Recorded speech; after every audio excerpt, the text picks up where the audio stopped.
other place. All right, yeah, well, it's recording, so it could definitely be put on YouTube later. So if we want, we can go through the call signs again for the YouTube. And yeah, I do a lot better on this one too. Audio, about 750 on this one. Hello, about 1100. That's awesome. What kind of signal are you getting in the diesel wagon there, Rodan? Yeah, right on. Well, you guys are definitely at 5.9 for both of you. Audio 1, 2, 3. As long as I can keep my SWR from bouncing too much. I am doing about 1600 watts right now. Alpha Echo 7, Quebec Tango, 18-wheel Mobile near Boulder Highway, downtown Vegas. Yeah, he's good and loud. 10 over. Oh yeah, easily 10 over. Easily 10 over. Very good sound. What radio is that, Rodan? This is the ICOM 7100, the one that everybody doesn't much like on AM. But it does, I guess it does okay on sideband. Yeah, I just fixed one up for AM for a friend of mine. It works fine. Yeah, right on. Well, I'm okay with it where it is because, you know, it sounds okay. It just, it's not big and powerful like the other radios. I've got my Striker's pretty much out of service. I don't know if it's got cold solder joints or a broken board or whatever, but I've got a little President Richard AM/FM radio sitting up here, and I just need to, you know, swap it out when I get a minute and plug it in, and that way I'll be back to loud and proud on the AM, and I can swap over to this one on when I want to play sideband. What's your Striker doing? Does it mean stupid? Constant receive of about 5 to 7 S units of sheer static, like ear plugging. Doesn't matter what's going on, if I'm in the middle of the desert or downtown, it's just always huge static. Does it receive anything? Oh yeah, when people have, you know, 5 over 9, 10 over 9, 20 over 9, I can hear that, no problem. But I've just got a constant level of static no matter where I'm at. I can go out in the desert and unplug that radio and plug this one right in on the same channel that I might be monitoring, and goes from 7 S units of static to nothing. Sounds like the front end's in trouble. So that's what happens. You end up parking next to somebody with a big radio.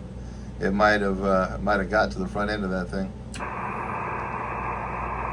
Yeah, it could be. I've had a few repairs done on it over the last couple of years. I mean, it's done pretty good for almost 3 years now, but let's face it, man, you know, semi-trucks are really rough on equipment.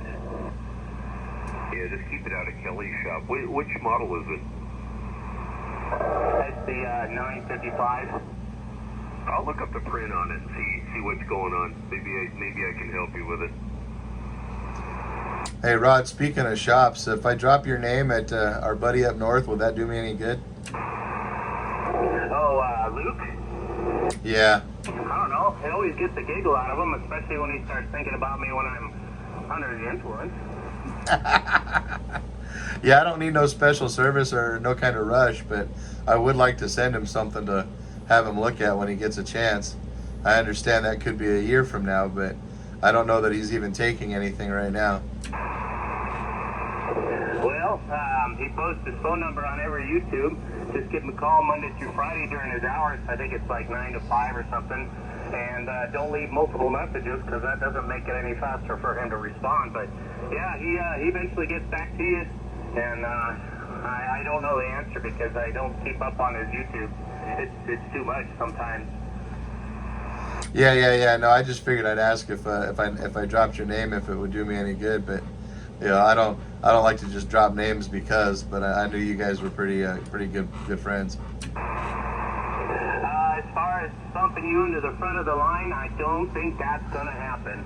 I mean, yeah, I've definitely done a lot of things for him in the past, and I definitely consider him a friend. But you know, once in a while when I'm over at his place, he's like, "Everything running good?" And I'm like, "Well, I think I need a checkup." Usually a checkup, it can happen pretty fast. I brought my box over there one day and we plugged it in, and he was like, "Yep, everything's good." You know, and that only takes like 5 minutes, but you know, to actually send him something, I would be back of the line just like anybody else. Oh yeah. No, I wouldn't expect a jump to the front of the line. It was just more of a hoping that he would accept the job anyway. I fully understand and expect it to not come back for a minimum of a year. Yeah, copy. Well, I think the best thing to do is just actually phone him up and talk to him. You can drop my name, but I don't know if that's going to make any difference whether he'll take it or not. Yeah, okay. Well, maybe it'll give you some credit in the future if I tell him that you told me to give him a call. You know, yeah, not really looking for the special treatment, but maybe it'll help you out later in the future. Just one more of the many that you've sent that way. Oh, definitely. There's quite a few people that I've suggested go to him, but, you know, you're already aware of the fact it could be a really long wait, and I let them know the same. I'm like, well, you know, the reason he's so busy is because he's the best out there right now. So, you know, it's all good. And then the same with Zane down at Big Rig Radio, you know, whenever people need parts and pieces and things like that. Zane's a good person to get a hold of, but, you know, good thing you guys got Kelly up here. If you just, I don't know how big his shop is and what kind of stockpile of stuff he has, but, man, if you're looking for a boatload of stuff, Zane can hook you up for sure. I wouldn't take my red wagon to Kelly. Oh, wow. I met him face to face. He seems like a nice guy, but, you know, for talking to him for 30 seconds, that doesn't do much. No, he's a hell of a nice guy. That's what everybody says, and I've never met him in person. But I've seen his work, and he can't find his ass with both hands in a detailed... Oh, he's chaotically organized, a.k.a. a mess. What do they call that? A disaster zone. A hoarder? Something like that? I don't know. I've never seen his desk. AE7QT mobile. He works out of a little old motorhome sitting in the middle of a parking lot. The guy never bothers to go get a PG-11 ticket. Well, I can say I've never had the man work on my stuff. I've talked to him on the radio once, and like everybody else, think he's a hell of a nice guy.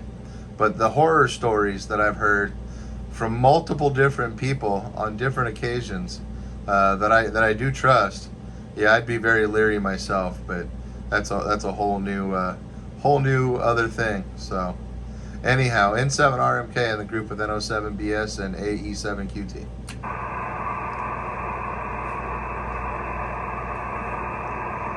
Well, now I haven't heard any of the horror stories or anything, but you know, it doesn't surprise me. There's always something going on with somebody somewhere.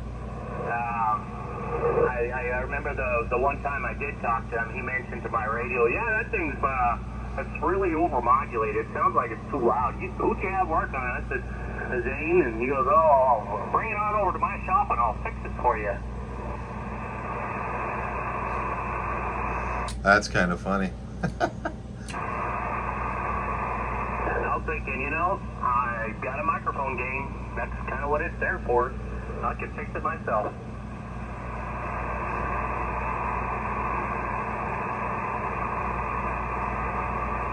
Alrighty, so I am definitely in Hindertucky for sure. Approaching, what is this, the 215 up here. And, let's see, Kirk, what part of town are you in? I'm over by Samstown. Oh, the casino up here? Yes, sir. Okay, right on. And Ryan, what part of town are you in? I'm on the northeast. I'm over by the Air Force Base at the base of Sunrise Mountain, which would be the little mountain to the east as you're coming through town. So the northeast corner of Vegas. Northeast corner. Okay, so that would be near the racetrack, Petro, that kind of side of town? Yeah, except for, okay, so if you're familiar with that, you know where the Air Force Base is. I'm south of the Air Force Base, right at the base of that mountain range right there. Alrighty. Yeah, right on. Well, I'm sure you guys know I don't really go into the neighborhoods too often around here, so I'll pretty much just stick to the freeways and some of the industrial areas. I've been around a few times over the years, but, you know, with this job I have now, I've got a dedicated run basically from the Seattle, Washington area down to Phoenix every single week, so I don't meander too much outside of those bounds anymore. You're in my logbook twice on FT8, once on 80 meters and once on 10 meters. And actually, I worked you on 80 back in March, and I worked you on 10 meters on the 3rd of this month.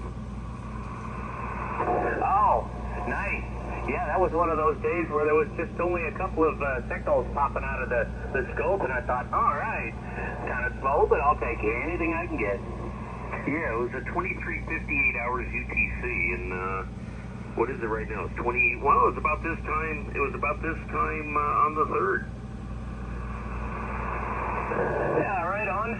I think I was in Central Point, Oregon. I believe I was sitting at the Pilot truck stop in Central Point, Oregon. CN87, CN89, I don't know, something like that. 86, and you verified it. You haven't verified the 10 meter one yet, but you verified the 80. Yeah, copy. I just take my ADI file from the WSJTX program and upload it straight to QRZ. And recently, I synced up my LOTW with QRZ, and I was like, wow. I went from like 6,800 contacts to almost 9,000 contacts total, and I went from 4,000 contacts verified to like, oh gosh, 6,500 confirmed.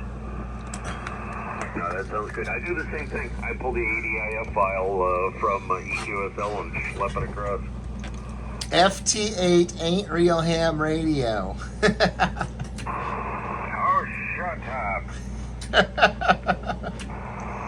right. You're telling me that, Grandpa. I like FTA. You could be sitting there and knockered off your lips, and if you happen to fall asleep, it's no big deal, because nobody's going to hear you slurring. You know, it's funny, Bad Grandpa's being heard everywhere.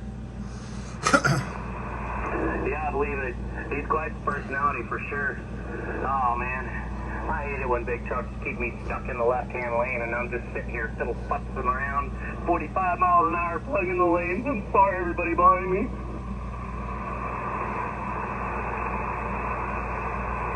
Lied to you. Through Yeah, my it's funny. teeth. You know, when I heard What? that call, I go, you know what? Why does that sound so familiar? So I pulled up the log sheet. He Oh, only now I cost know. $268.